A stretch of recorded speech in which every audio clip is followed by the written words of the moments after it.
Good evening. How are we doing?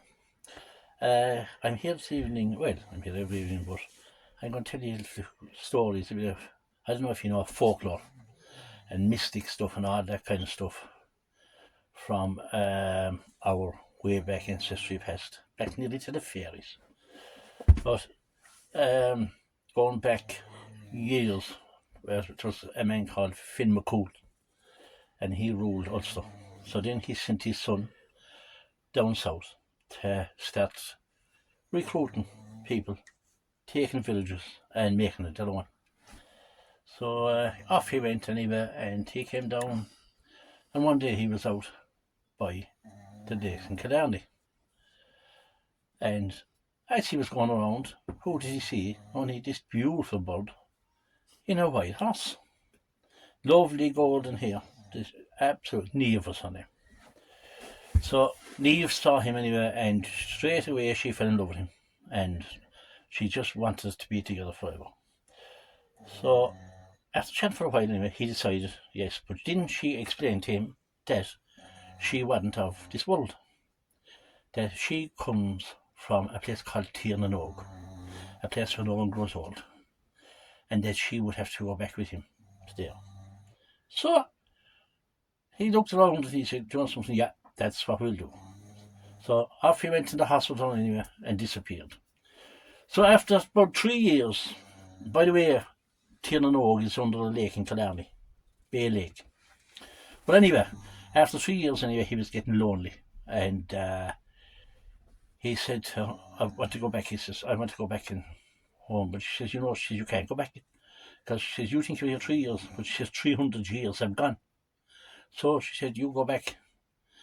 But he says, "I'll tell you what," she says, "you can actually go back," she says, "on the horse, but you don't get off the horse and you don't touch the ground." And he said, "Okay, fair enough." He'll stick to the rules, and he says, "I'll be back." So off he went anyway, and he came back, and like that, 300 years is gone. He hadn't recognised the place, and he went around all the local place here, Castlemaine, Killorglin, nearly went over Dingle and all that, and he came back then again by Killorglin into Glenbeigh, came down by Rossbay, and while he was there, he saw a couple of lads trying to move rocks. So they were struggling. So he was being stringed. Do you know what I mean? He went over and he put his hand down to catch the rock to move it. But when he did, the girt in the saddle broke. He fell to the ground, and he just aged to the 300 years. And the horse just disappeared. The horse ran into Rossbay Beach, gone into the water, and that was the end of Oisin. Yeah, he never got back again. But to tell you further of that story, and like people don't believe it, like and I kind of believe all these things, because I think it's wrong not to believe in fairies, because if they put a curse on you, life lads can be bad. But anyway, there was a couple of lads here. I'm going back now to the late 80s, and there was a couple of boys here, and they used to do moonlight fishing. If you know what that is, it's catching salmon illegally after dark. So they were doing that quite a bit. And one night, one of the lads was below on the beach, and getting ready to go out and all that, and this old man, really old now, couldn't see his face, nothing, came up along the beach, and he said to him, "Listen, lad," he said, "forget about the fish," he says, "the salmon." He says, "I need him," he says, "I need to go back," he says, "to Tirnanog, and I need so many fish to go back, and if you keep catching them,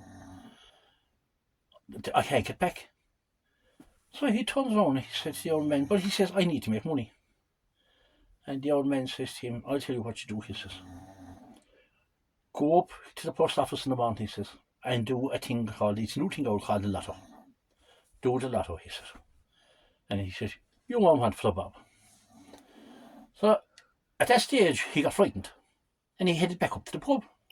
And he went into the Glenbeigh Wharf, the old pub, the old hotel, and a couple of 3 boys inside, and he was telling them the story. And they were saying, "Go away, no, not at all. Oh, that's all a joke. That someone else now tried to steal a fish and getting rid of you so they'll go and take your catch. And he said, no, there's something about it.